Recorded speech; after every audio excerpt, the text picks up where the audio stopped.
Welcome, Pewter Report readers, viewers, and listeners to a brand new edition of the Pewter Report podcast, energized by Celsius, the official energy drink of pewterreport.com. The regular season is over, but it is a Wednesday, and we have a preview show to talk about because the Bucs are in the playoffs. They are hosting a wild card matchup against the Commanders. And the last time the Bucs played the Commanders in the postseason, they went on to win a Super Bowl after playing them in the first round. So hopefully they will find that same kind of success. We're going to break down the entire matchup of Bucs versus Commanders on today's show and get to super chats and comments as well. I'm your host, Matt Matera. Joined with me is the face that runs the place, pewterreport.com, SR Scott Reynolds. Scott, are you ready for the playoffs?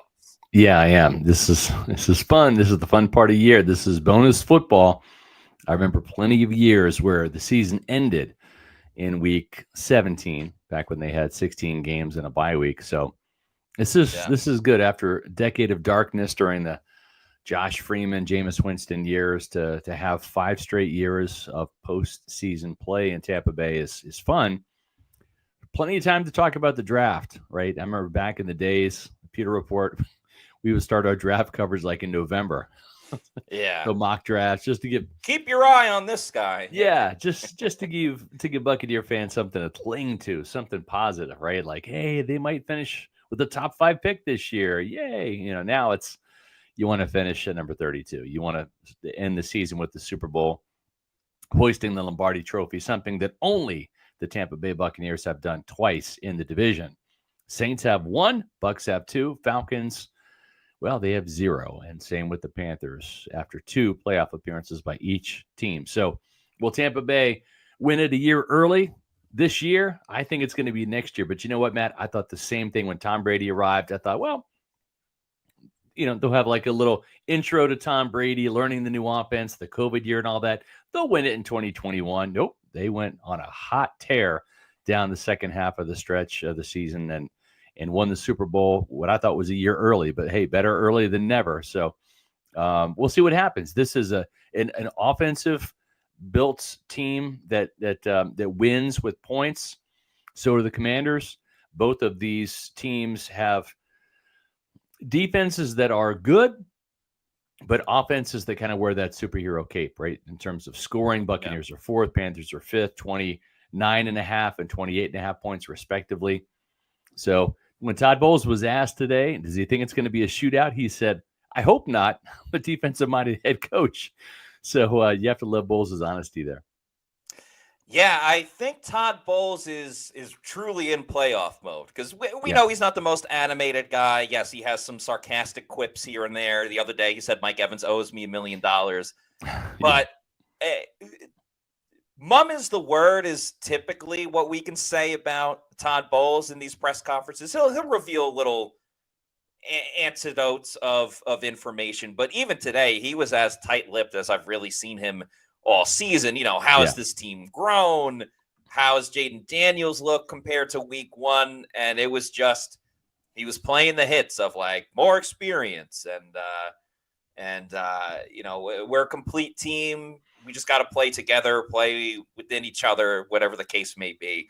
So I get this feeling that we may, hopefully at some point in the playoffs, so they go beyond just this game, but I get this feeling we're going to have a kind of repeat performance of how that Bucs defense looked against the Philadelphia Eagles last year when it was a wild card game hosted in prime time at Raymond James Stadium. And these two teams, what's very fun about this rematch, obviously they played in week 1, is they both score a lot of points. Both top 5 offenses. They obviously score in different ways. Like Baker Mayfield and Jaden Daniels are 2 different quarterbacks.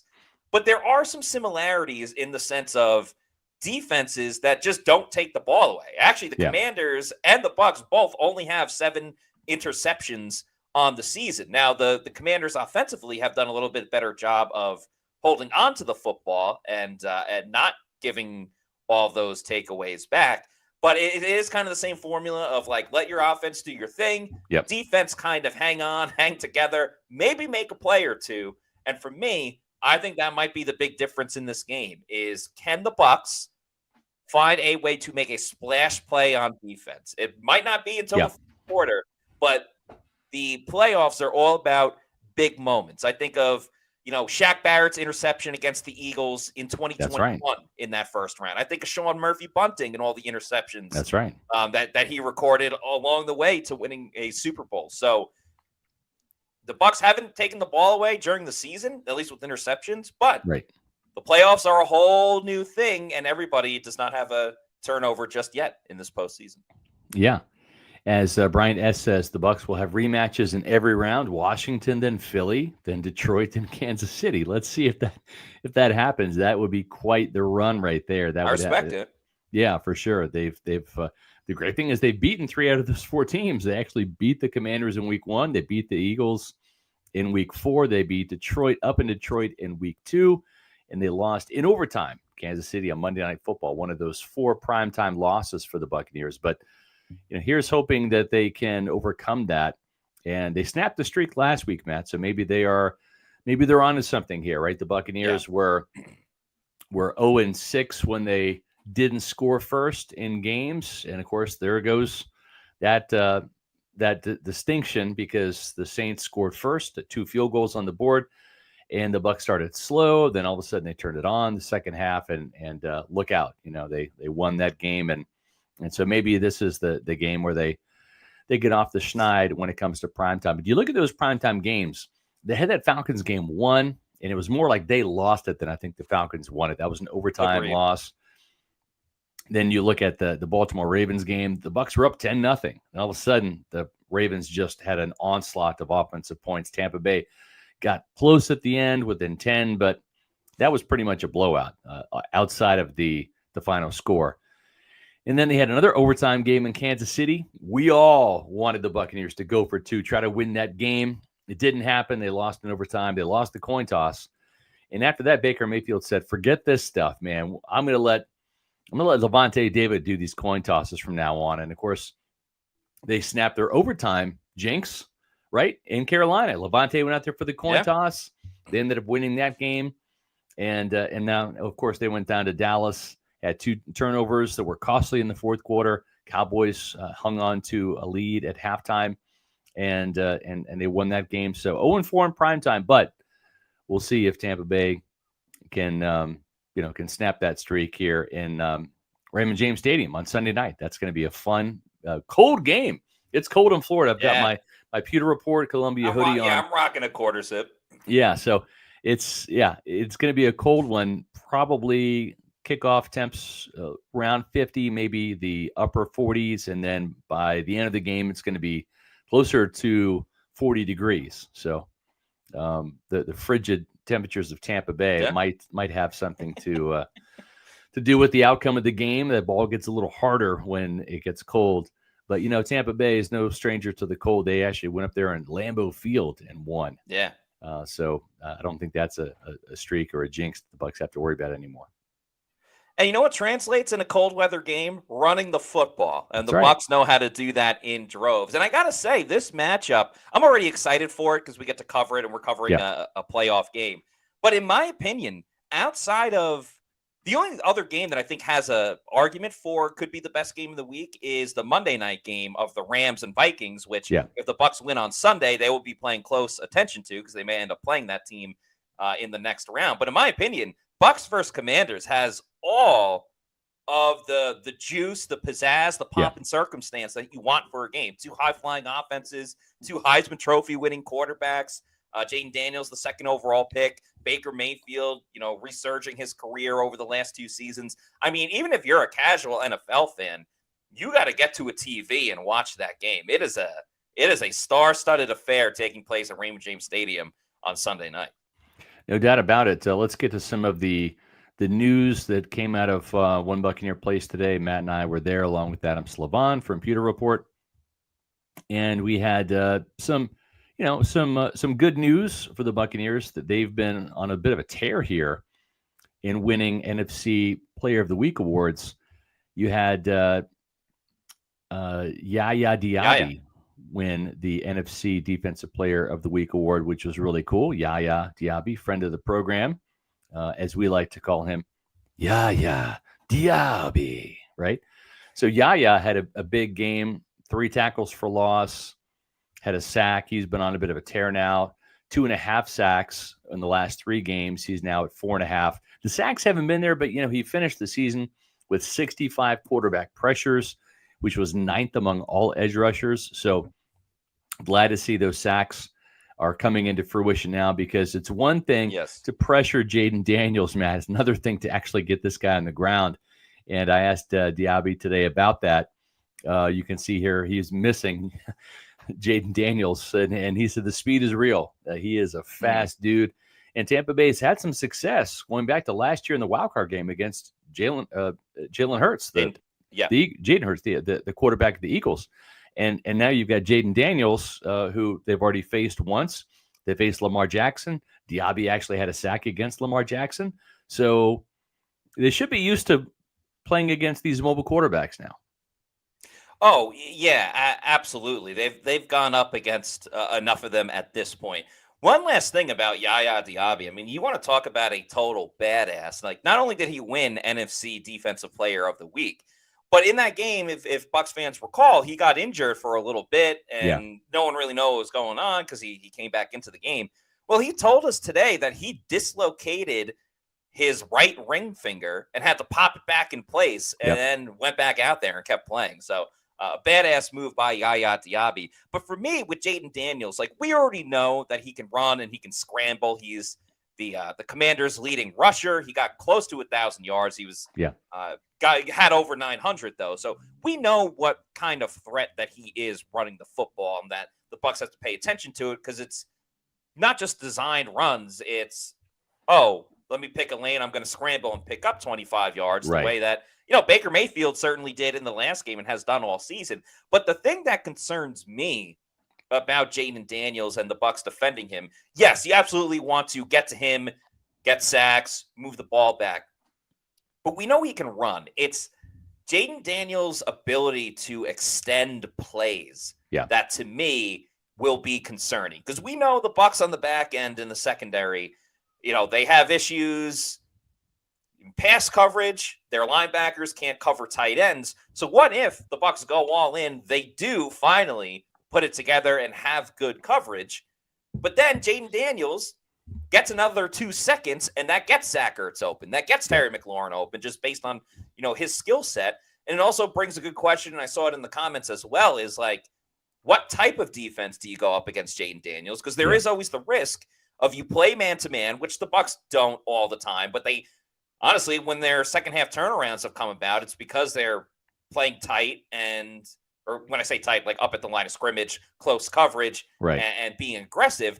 But if you play man-to-man and your receiver that you're covering goes 30 yards down the field and Jaden Daniels escapes, well, that's a 30-yard rush for Jaden Daniels, because you don't even know that he's running until you turn your head around. So it's certainly more difficult, in my opinion, to game plan against those mobile quarterbacks, because it's just another element that you have to game plan for. Right. But it's certainly not easy, and that's why, he's a Pro Bowl player and probably going to win Rookie of the Year.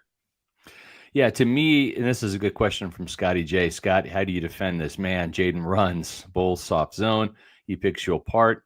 Mobile quarterbacks have been an issue. Yeah, you have to mix it up, right? You can't be out there in a static look. You can't give him, because he's a cerebral guy. I mean, he's a very good passer, 69% completion percentage. That's just one notch lower than Baker Mayfield.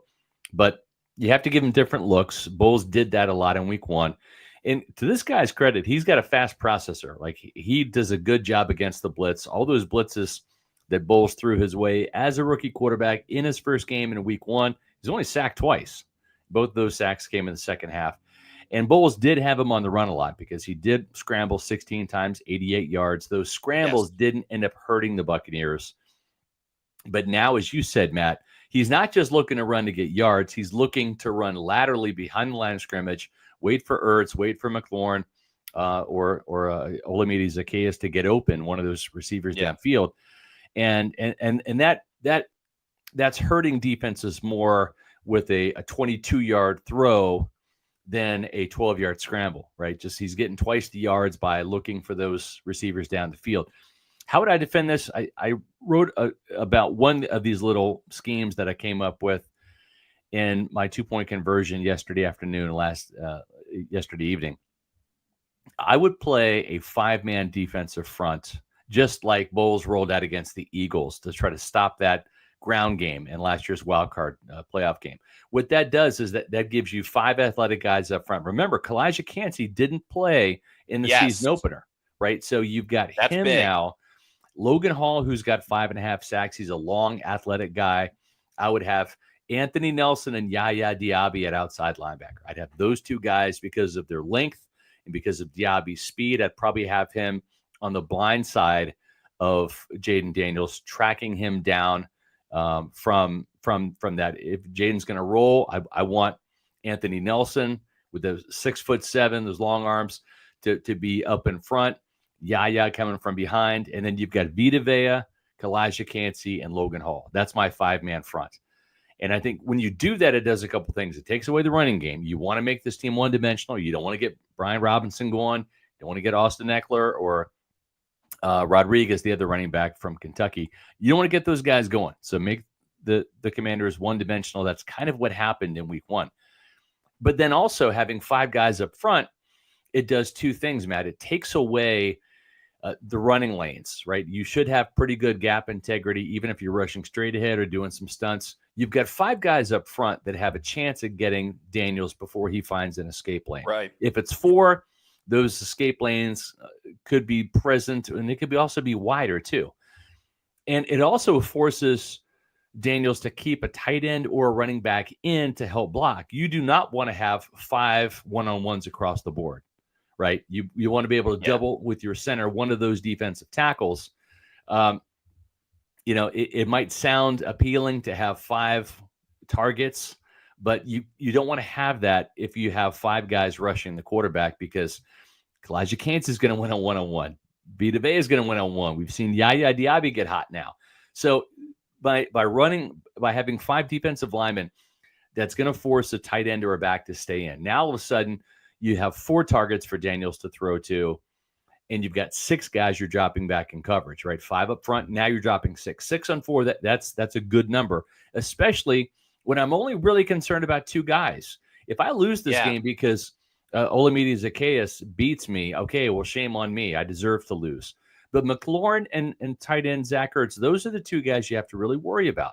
So we'll get to the injury report in just a second, because there's some good news for the Buccaneers when it comes to this. But at the linebacker level, the 2 linebackers I'm going to have as spot droppers are going to be Levante David and Joe Tryon-Shoyinka. I'm going to have Tryon-Shoyinka there because of his length, and I'm going to have him be the spy. And also, too, he is the kind of guy that I want as that occasional blitzer if I'm going to bring a 6th rusher at the quarterback, because I like his ability to blitz through the A or the B gap. He's a pass rusher. Does he always get home? No. But he might be enough of a flash to force Daniels to run into a Kalijah Kancey or an Anthony Nelson for a sack. Remember, it was a blitzing Levante David up the middle that forced him into the arms of a blitzing from the outside Servassier Dennis, who's not going to be in this game because he's out. So then I have my secondary of Winfield, if he plays, Tyke Smith at strong safety, with hopefully Jamel Dean and Zion McCollum outside. So I've got a playmaker. I've got both of my playmakers in the middle, hopefully shoring that up with Tyke Smith and Winfield. If Winfield can't go, then it would be Mike Edwards at free safety. Strong safety would be Tyke Smith, because I'm playing more of a base defense rather than nickel, with hopefully Dean on the outside and Zion McCollum. And I'm even, if I'm Todd Bowles, I'm even traveling Zion McCollum with Terry McLaurin, like I did with Carlton Davis and Jamar Chase. Todd Bowles doesn't do it a lot. I almost wanted to ask him today. I didn't want to get into any game planning things, because Bowles might be doing that. Remember, what was the wrinkle that we saw in that wildcard playoff game? He had Carlton Davis back. Yep, Zion McCollum at safety, exactly, and in the nickel. So I wouldn't be surprised to see Bowles come out with something kind of unconventional. If he comes out like this with this particular game plan, I'll be a little giddy about that because I thought of it first, but I know nothing about the Bucs game plan. Let me say that. So if he comes out like this, great. If he doesn't, then maybe he should have. But I think that's kind of a good bulletproof defense that you put out there, not down in and down out, but Right. maybe you run that, 10, 20% of your snaps, and then you can do a lot of things with that look too.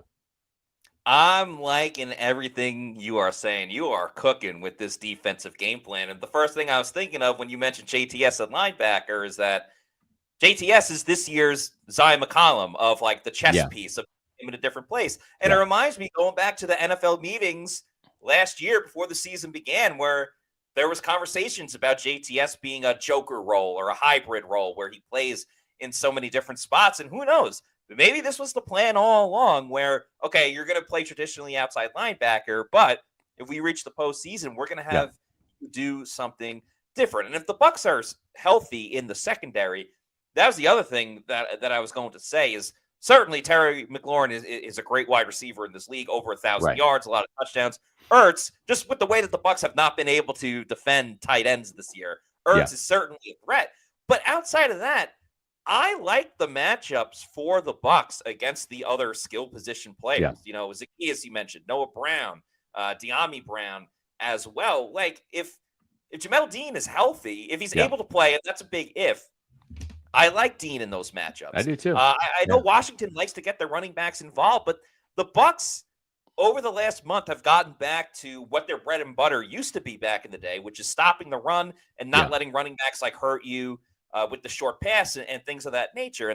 And the Commanders have a pretty good rotation. I would still pick the Bucs running back rotation over the Commanders, but you get that set up. Maybe do a couple QB spies like JJ Russell. Yep. Does have that hustle. Yep. Maybe you spy him on Jaden Daniels because Levante obviously is losing it a little bit, but I like this. I am a fan of this, and I'm rooting to see it. Well, we'll see what happens. Jamel Sirleaf, really appreciate the comments here. Pewter Report does the best sports team reporting in the world. It's not up for debate. No one knows the pulse of a team, and it's fans like these guys. I really appreciate that. That's so kind of you to say. And we have some super chats lined up here. We'll get to a couple of these comments here real quick. Lee Nurick, I've been a Washington fan since the 80s and early 90s. 3 decades have been too long for Washington. Haven't been good. Hate Daniel Snyder. He messed up Washington.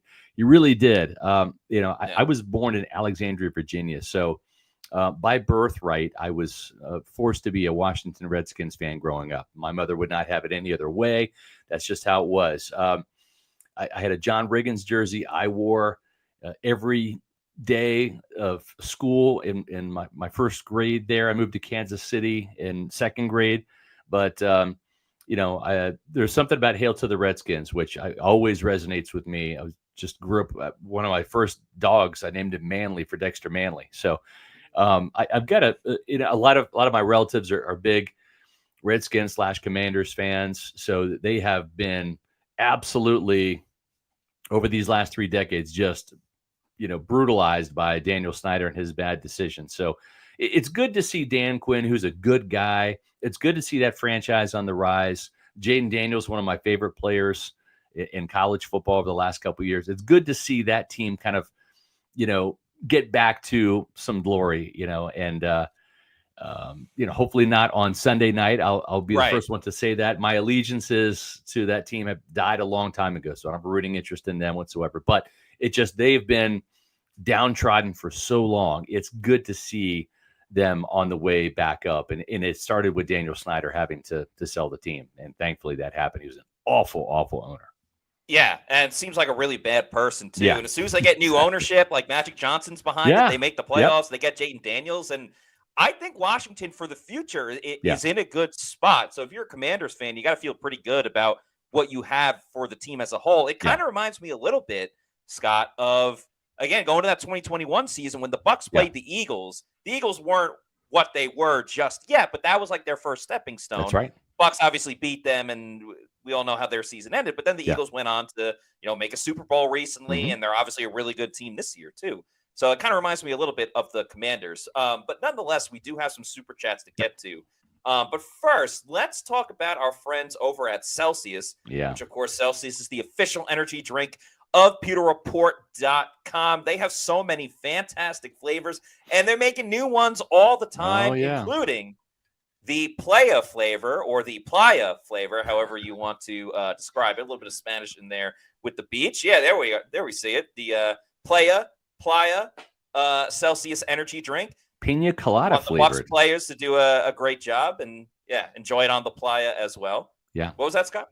Pina colada flavored, and again, spot on. You want it like a pina colada drink? This is it right here.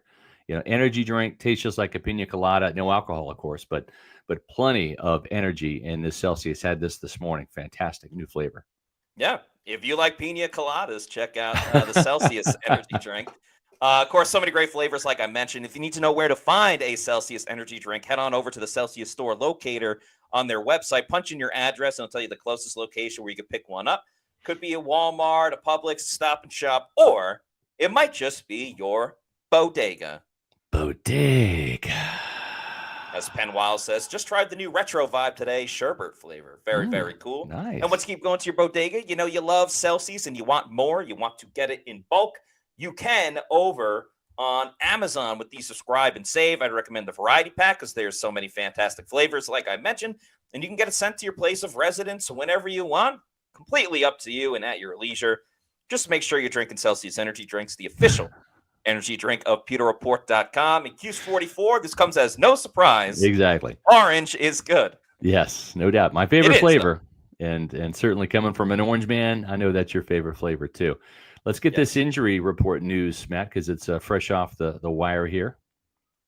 We'll talk about that. The injury report for the wild card round just came out. Bit of a long list, but hey, 19 weeks into the season. So the Bucs had a walkthrough today. We'll preface it with saying that they had a walkthrough, and that's typical on a Wednesday.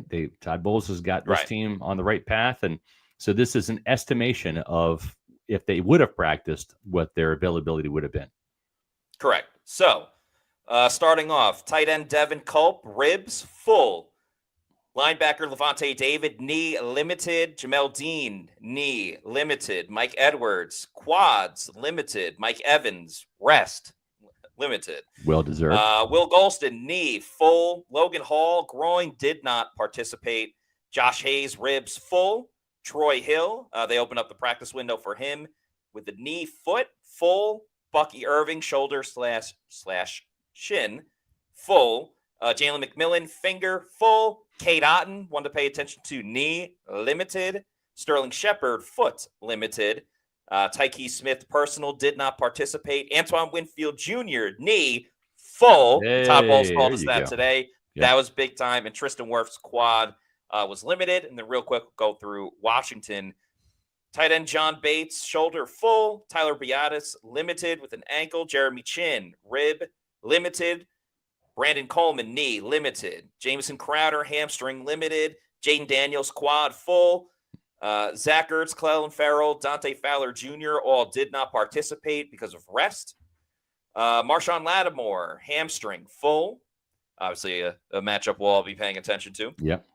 Cornelius Lucas, groin limited. Frankie Louvu, shoulder full. Jordan McGee, hamstring full. Quan Martin, illness full. Terry McLaurin, rest, did not participate. And Colson Yankoff, who also had the practice window opened up for him, was full today for Washington. Marshawn Lattimore, no longer New Orleans Saint, but just because Mike Evans didn't play him last week, he'll play him on Sunday. Marshawn Lattimore was acquired in a trade as the Saints are beginning their purge this year of high-priced veterans because they're going to be in salary cap hell for years to come. Marshawn Lattimore, one of those guys that was traded away. Now he's a Washington Commander. And Todd Bowles was asked today, do you have to talk to Mike Evans about Marshawn Lattimore? And he said, no, like Mike is a pro. He knows, what to do and what not to do and not to hurt the team. And I'll remind you, too, that all the times that Mike Evans got into it with Marshawn Lattimore, it was in New Orleans. Like those guys played each other every year here in Tampa. There's never any issues, right? It was always down there in New Orleans when Marshawn Lattimore was being a bit of a punk. So those times when Mike was ejected or they had fights, it was all in the Big Easy. It was never in Tampa. Hopefully that will continue to be the case here because the Buccaneers definitely need Mike if they're going to have a chance of beating the Commanders. And I do like their chances. I think Tampa Bay, they won handily in the opener, 37-20 back in week one. It was really 37-13 until that last second Jaden Daniels touchdown in garbage time. But this game, I think it's going to be closer. I think it's going to be a very entertaining game. I think it's going to be high scoring. And we'll see which team comes out on top. I do like Tampa in this one to advance. I just think that kind of like what you said earlier, Matt, about the Eagles kind of bursting on the scene a couple years ago in 2020, kind of getting their feet wet at the playoffs. I feel like that's what is happening with the Commanders.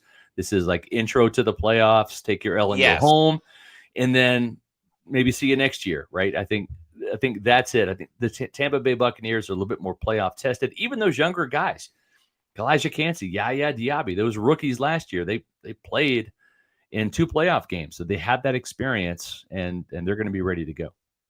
Yeah, we've seen it with a couple of teams. The Eagles, like you mentioned. I mean, even go back to the Lions 2 seasons ago. They knocked the Packers out of making it into the playoffs. Then they went to the NFC Championship game last year, sorry. And then this year, obviously, they're a favorite if they can keep the injuries away, which has been an issue for the Bucs too. Timothy Fitzgerald talking about Marshawn Lattimore. Yeah, I mean, there are so much bigger things at stake right now than, a rivalry of Mike Evans and Marshawn Lattimore. And the best way to get the best of them is to beat them, my opinion. So scoreboard. That's going to be on the agenda for both teams. And I do think it will be a very close game. Yeah.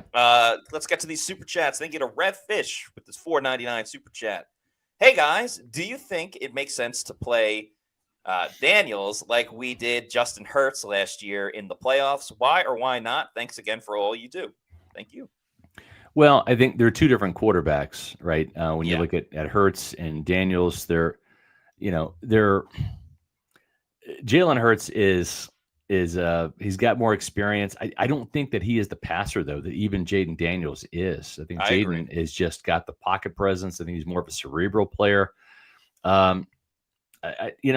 But I do think that you play them with a 5-man defensive front because the Eagles are a ground attack type team. Washington's a little bit more balanced. They're a little bit more 50-50 in terms of run and pass. They don't have that massive offensive line that dominates the way Philly has had the last couple of years, whether it was Saquon Barkley this year, right, or Swift, Miles Sanders, and Sanders in previous years. So I would play them the same in terms of their offense, but the quarterback's a little bit different. I also think Jaden Daniels can hurt you more as a runner. I think he's a little niftier of a runner, a little bit more agile, a little bit harder to hit. He's kind of a tall, wiry guy, where Hurts is built a little bit more like a running back, not as pronounced. I mean, Jalen Hurts to me reminds me a lot of Donovan McNabb, just in terms of their body size and type and the way they would scramble. It's hard to explain. Jaden Daniels is just a different type of scrambler. I think he's more like Lamar Jackson, I think, than Jalen Hurts is. I think Hurts, I'm not counting the tush push and stuff like that, but Hurts, there was like a little more designed runs. There's more of a brute physicality to his game. Yeah. And that's why he does get banged up from time to time. It's like, sure, there are certain things in football you can't prepare for. And, he got smoked a couple of weeks ago. I think he was throwing the ball, so that doesn't even really play into him running a lot, but he was dealing with that concussion. Also, Jalen Hurts had, or still has, Devontae Smith and A.J. Brown that he's throwing to. I mean, with all due respect to Terry McLaurin, I'm taking those two over McLaurin and Zacchaeus. Or Dallas Goedert as a tight end. Yeah, he's a younger version of Zach Ertz. Ertz. Is a great target. So Hurts has more weapons around him, where Daniels, because of, sometimes issues with the offensive line, because of the skill set, I do agree, he's a lot more like Lamar Jackson, and he kind of has to freestyle a lot too, because guys aren't always getting open. But it's definitely a great question. Yep. Moving along, Paul Bowen, thank you for the $4.99 super chat, says, my 13-4 prediction doesn't seem so crazy at the end with all of these close losses. Yeah, I was thinking about that, Paul Bowen. You were on the keyboard beating your chest, saying 13-4. And you know what? There were a lot of close games. Bucs won a couple of close games as well. So it kind of goes back and forth. But this no doubt is a competitive football team that, as we talked about before, could beat anyone and lose to anyone. Now, thankfully, in the postseason, all of these teams are good. That's And right. therefore, hopefully the Bucs continue to play up to their competition. And I think they will. Like, Baker's been pretty good in the postseason. He's got a winning record. Even the game against the Lions, he played really well, in my opinion, until that interception late in the game. So I agree. The Bucs are not going to be an easy out. And I think a lot of teams are afraid to play the Bucs if they are able to get out of this round. I think the only team that beats the Bucs are the Bucs with penalties and turnovers. Yeah. Now they are the worst team in the NFC in the turnover differential, right, at -3, and the Commanders are +1. All the other teams are like +10, +12, whatever. Yeah. So Tampa Bay just got to do a better job of taking care of the ball on offense. And boy, if they could get some takeaways, it would be such a huge plus for this team because they've been so hard to come by. As you mentioned earlier, Matt, both the Commanders and the Buccaneers, only 7 interceptions this year, which is really brutally bad. But at least you don't have one defense that it's a turnover takeaway machine, and then the other, like the Buccaneers, not. At least both of these teams struggle in that category. Exactly, which kind of leans into more of the high-flying nature of this game that it could be. Thanks to Bucs Basement for this $10, who says, Liam leaves. He's taking our assistant coaches, so now we lose all the offensive coaches that excelled this season. 4 offensive coordinators in 4 straight years is ridiculous. And what are you telling Irving, Baker, Godwin? Well, Baker, I'm saying we just paid you $100 million and you're under contract, so you're staying. Bucky, you're a rookie. You're under contract. Right. You're staying. So the only one would be Chris Godwin. Yeah. Do you necessarily think he would take all of the Bucs assistants, though, if he ends up taking another head coaching job? I think he would take Kevin Carberry and try to take Brian Picucci for sure. Yeah. And I think he would try. Yeah, I mean, they're under contract with the Buccaneers, but if you make Kevin Carberry, if you were to make Kevin Carberry his offensive coordinator, right, in name, because he would still be calling plays, I don't know the Bucs could block that. I don't think they could. But I don't know. I still believe that the Bucs are going to find a way to keep Liam Cohen. I'm not that concerned about it. He does have the job interview with the Jaguars. I would not be surprised if other teams inquire about interviewing him as well. Now, keep in mind, the interviews at this stage after this weekend would only be by Zoom, right? So it's not going to disrupt the Buccaneers' preparations too much. But I still think the Buccaneers find a way to keep him one way or the other. He's having too much fun. That's what he says. Peter and Carla Stockman says, everyone quit worrying.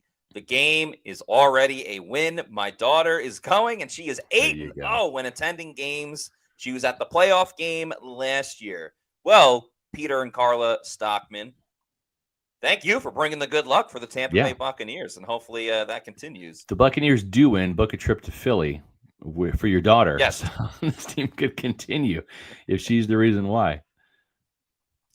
Let's see. Paul Connor, thank you for becoming a new Pewter Report YouTube channel member. We very much appreciate that. Thank you for the support. And then Paul follows that up with a $5 super chat. So thank you, Paul.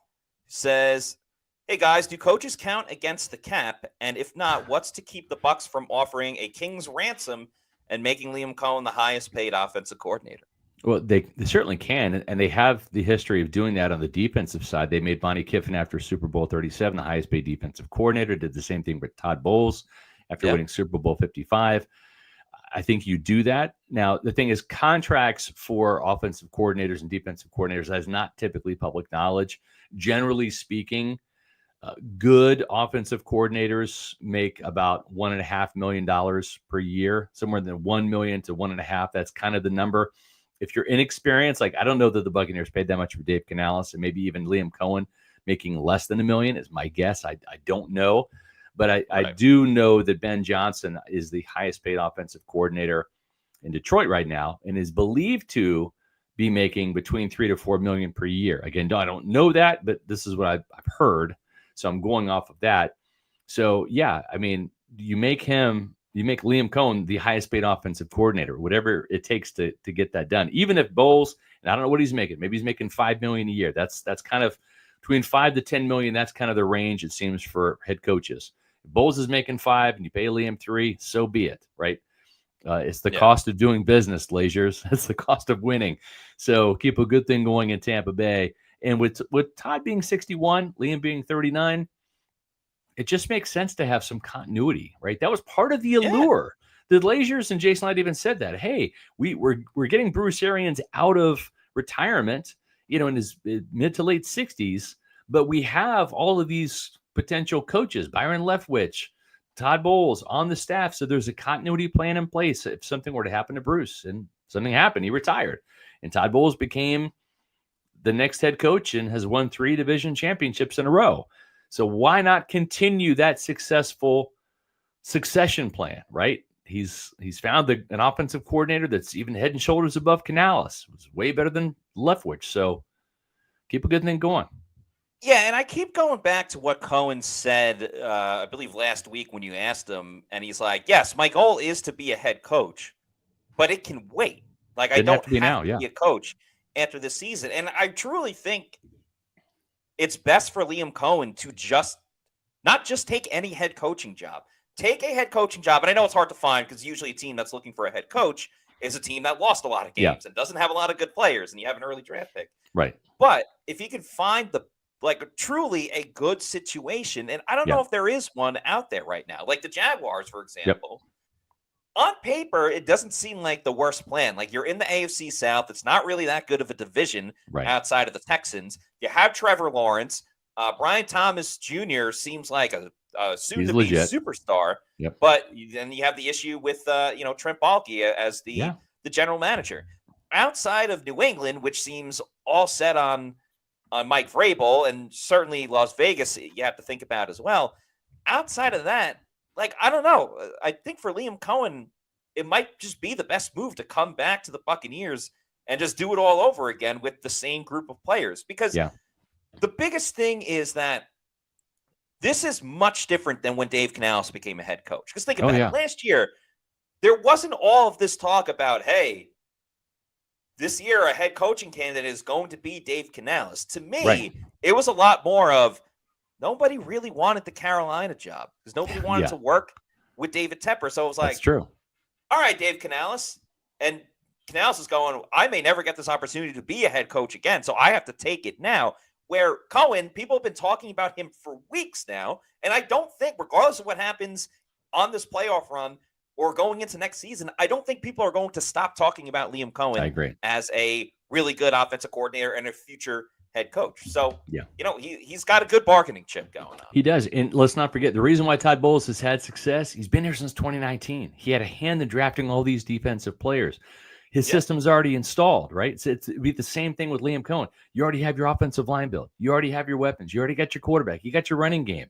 Everything's just ready for you to take over as head coach whenever that time is, whenever Todd Bowles leaves. So why would you want to leave when you got half of your team already built and it's your side of the ball, Exactly. John Gruden wasn't stupid. He kept Monty Kiffin and all the defensive staff intact because the Bucs had a Super Bowl ready defense, right? He wasn't stupid. He didn't sit there and bring in his own defensive coordinator. He just focused on the offense. That was half of the job.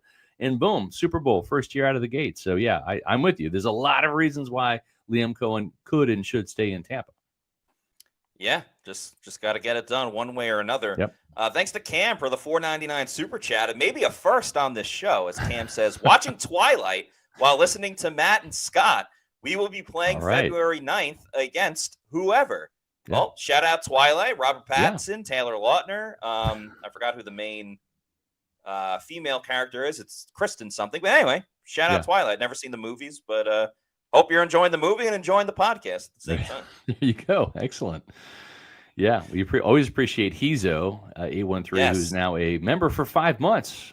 That's awesome. And Hezo says, just want to say how much I appreciate the job you guys do at Pewter Report, producing premium content on a consistent basis. Well, thank you very much. I don't want to speak for everyone, but it's a joy making this content, doing fun stuff, and doing some of our side videos as well, whether it's Peter Pulse or picks and props and everything like that. It's a ton of fun, and Hezo, you're a big reason why it's a lot of fun. Yep. If you're looking to become a Pewter Report TV channel member, you can do so. That's what Hezo is. It's what we have over, gosh, I think we're up to 115 channel members now. Greatly appreciate the support. It's the ultimate way you can show your support for Pewter Report by becoming that channel member. It starts off with loyalty badges and custom emojis for the Pewter people who are $3.99 per month subscribers. And then the Pewter Pro members is $6.99 a month. You get early access to videos. Like right now, while we're doing this video, I've got a new Pewter Pulse that I published at 3:30 for our members only, and now that has been released to the public. So the Pewter Pro members, 30 minutes before the Pewter Report podcast, had access to that as well. They've already seen it. The Pewter Premier members at $9.99 a month also get exclusive Q&A videos that Matt and I do on Friday called the Pewter Insider. We'll have that at 1:30. Topic to be determined, but something playoff oriented. You can you bet your bottom dollar that's going to be the case. And then the Pewter Platinum members, free Pewter Report merch, all of the goodies that we've already talked about, plus a twice annual Platinum member meetup in Tampa. We'll have the first one in February after the Bucs season concludes, hopefully after the Super Bowl. That'd be fun. And then another one around the start of training camp. So it's a great way for you to support Pewter Report. And if your business is looking to score some new customers, you can help your business find those with us. The Pewter Report podcast is one way you can reach new customers. PewterReport.com, our high traffic website, had over 1.5 million unique visitors last year. And we also have over 100,000 social media followers as well. So there's some great ways to get your business out there.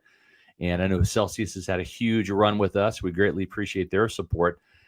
You can sponsor this podcast, and those other opportunities are available. Just email me at sr@pewterreport.com. We'll have a conversation. I'll tell you about the opportunities and see if it's right for your business, but I think it will be. Again, sr@pewterreport.com, and you can advertise with us. We have some more super chats to get to. Thank you to Kathy Gillespie for the $4.99 super chat. As Kathy says, my big concern is Daniels being the comeback kid. Don't want a repeat of Stroud. Talking about that Texans game last year. I don't want to have 14 heart attacks in the fourth quarter. Well, Kathy, if I could calm the nerves a little bit, I would say that if the Bucs have a lead in this type of contest, one thing that they have this year that they didn't have last year is a running game that they can just continue to lean on and lean on as the game gets later and later. And, the first game of the season, the running game wasn't even what it was compared to what it is now. And the Commanders, while they do have some talented players up front, especially at defensive tackle, they don't stop the run really that well. They are ranked 30th. Yeah, they are allowing 137.5 rushing yards per game. So let's just say the Bucs get up by 10 points or whatever it is. They can lean on Bucky Irving. They can lean on Rachaad White. And I look at that last game. I know Rachaad White didn't have a rushing attempt. I think it was more of an anomaly. I just think it was more of like how the game was working versus like, they're squeezing out Rachaad White. Yeah. But the Bucs scored 37 points in that first game against Washington, and it was mostly through the air. Like, yes, they did run it, but it was mostly a passing game. I think this time around, you get a lead, you control the game, the clock a little bit more with running. And it keeps Jaden Daniels off the field as well, which stops them from, trying to get back into the game. So I think the numbers might be down a little bit for Baker Mayfield. I mean, compared to the first game of the season, but it'll be because the running game is popping off. Yeah, that's a fact. Let's get to the other super chat here, and then we'll tell you about Briar Greaves Insurance. Yeah, CatBuck88, thank you for the $5 super chat, who says, so happy to catch you guys live. I really wanted to see Godwin's reaction to Mike hitting 1,000 yards, but haven't seen any clips. Ready for Sunday. Yeah, I don't know where Chris Godwin was. I'm sure he's very happy about it, though, because he's a great teammate, and obviously him and Mike are close as the top two receivers on this team. And really, when it's all said and done, probably the top two receivers in the history of this franchise. But yeah, it was a great moment, and I'm sure wherever Chris Godwin was, he was celebrating too.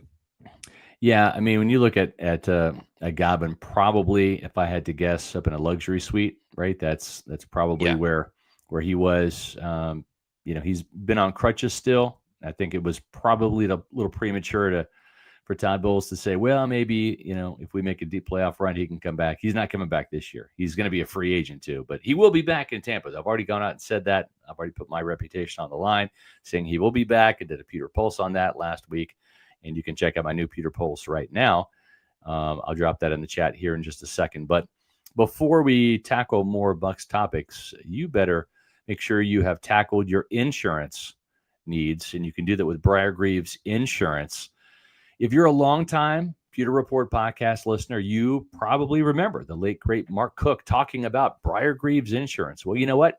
I listened to what Mark had to say, and I became a Briar Greaves customer and had been for years. And there simply is not a better insurance company in the Tampa Bay area. Visit BriarGreavesInsurance.com to see for yourself.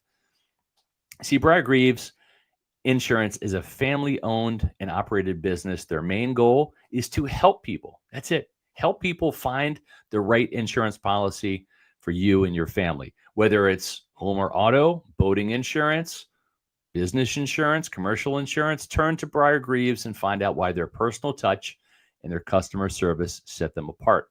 The days of waiting on hold to speak with an insurance representative that you don't even know are over.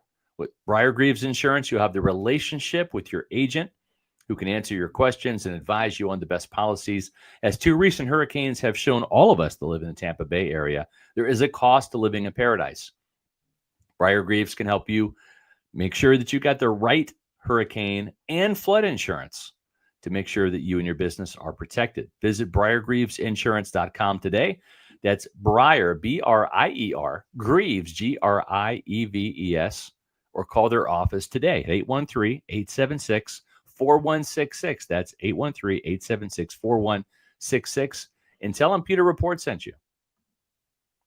Yeah, make sure you check them out. Shout out to Briar Greaves.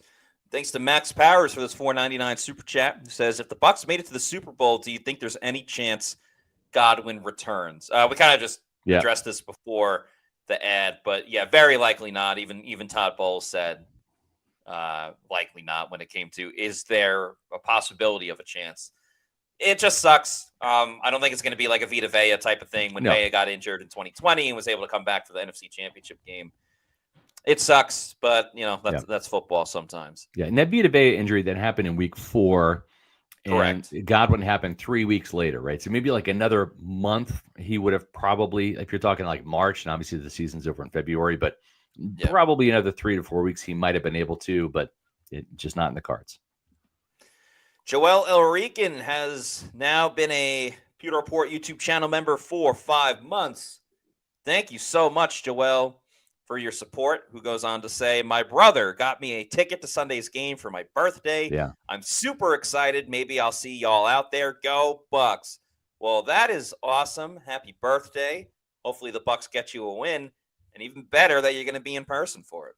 Yep, for sure. Greatly appreciate all your support, Joel. Yeah. Appreciate it. And LDBC's Most Wanted, thank you for the $4.99, who says, Saludos, that 2022 draft class looks great. What does a Gedeke extension look like? It looks great. Is what it looks like. Yeah, probably just under Tristan Wirfs, right? He's not going to be making that much, but I think that you can probably look at a top 5 offensive tackle salary. It's not going to be Penei Sewell or Tristan Wirfs numbers, but it might be in that Lane Johnson area. I think Luke Gedeke, when Lane Johnson retires, I think Luke Gedeke will be a Pro Bowl right tackle. I think it'll be he and Penei Sewell in the NFC. He's just like that good of a player. And he's been overshadowed a little bit by Tristan Wirfs, but I think he's going to be getting his just due sooner rather than later. And so I'm pretty encouraged by that. I think we're going to see Zyon McCollum, Luke Gedeke, and also Cade Otton. Those 3 players get contract extensions this offseason. And I think Mike Greenberg wants to get back to something that he used to do, which is get those deals done a year ahead of time rather than have to wait for free agency. Now that they have a little bit more cap room and cap flexibility, probably their only big contract is going to be Chris Godwin, right? This is not a year like last year. It was Winfield and Wirfs, and Wirfs wasn't a free agent, but Winfield, Baker Mayfield, Chase McLaughlin, Levante David, and of course Mike Evans. The 3 out of the 5 were big deals, and then Tristan also was. So I think it's just Chris this year, and then some big deals for Zion and for Gedeke, and then probably a pretty modest deal for Cade Otton as well. And what a career arc for Luke Gedeke. And it's still a very young career, but starting at guard, struggling pretty badly. Yeah. Moving away from him at guard, and then, getting a shot at tackle and doing a great job. That's right. Been really cool to see. We have a $10 super chat from Meets McGee. Thank you very much. Who says, on 620, our partners over at WDAE, there was a debate on Todd's teams not coming out motivated. Is it because we don't have a Rich Bisaccia type assistants on the team? Was Brenson Buckner that type of coach? Yeah, I mean, Todd's not exactly the fire starter, right? He's not going to give that fiery pregame speech that maybe a Dan Campbell does. But at the same time, that should come from the players. You have to have those fire starters on the team. They're the ones on the field, right? I mean, we can sit there and point fingers at coaches, and coaching does matter. I always say that. Don't get it twisted.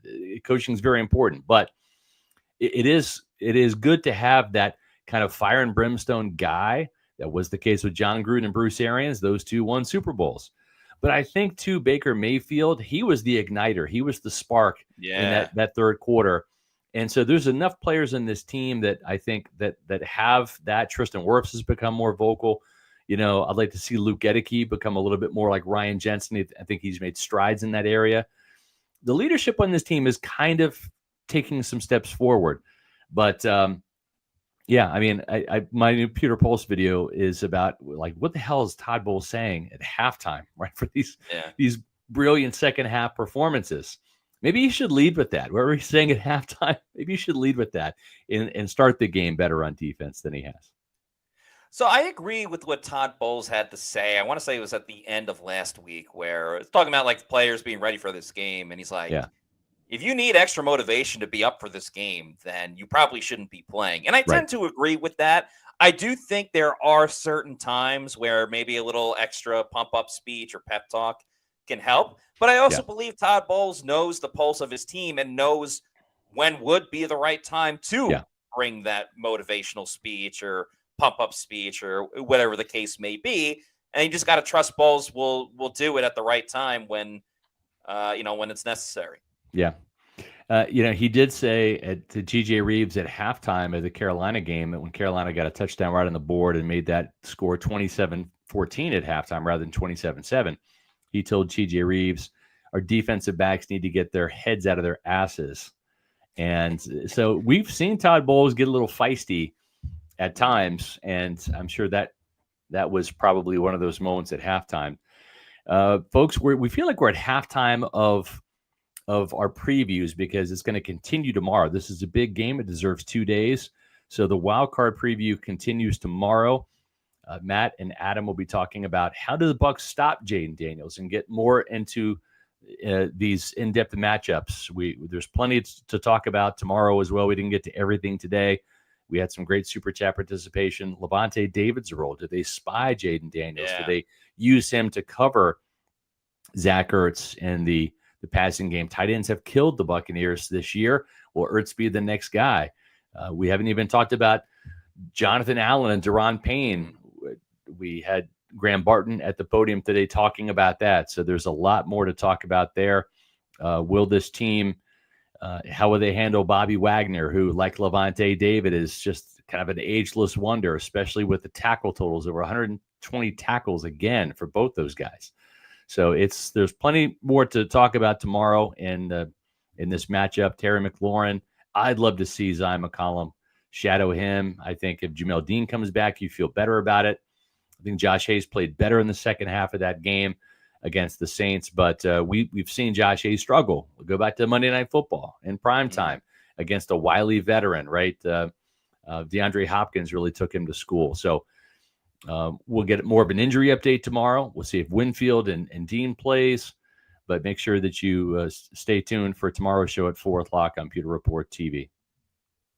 Yeah, and in the meantime, also make sure you're following us on all of our social media on X, Facebook, and Instagram. We are at Pewter Report, and our YouTube channel is Pewter Report TV. Please like and subscribe. Leave a comment below. Also on Sunday, we'll have the Pewter pregame show coming up at 9 o'clock a.m. on our YouTube channel. Yep. And then the Pewter game day show will be at 8 o'clock at night when the Bucs kick off on prime time. So that's going to do it for us Well, on actually, today's show. Hold on. I got to call a timeout here. We have one more super chat. You know the rules. One more super chat.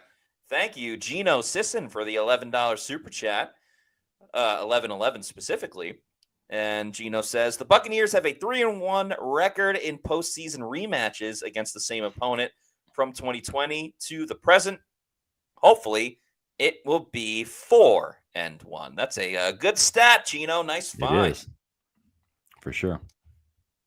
All right. Well, after that, thank you for the walk-off super chat, Gino. That will do it for us on today's show. So, for Scott Reynolds, I'm Matt Matera saying thanks to everybody for watching. We'll see you tomorrow for another edition of the Pewter Report podcast. Out.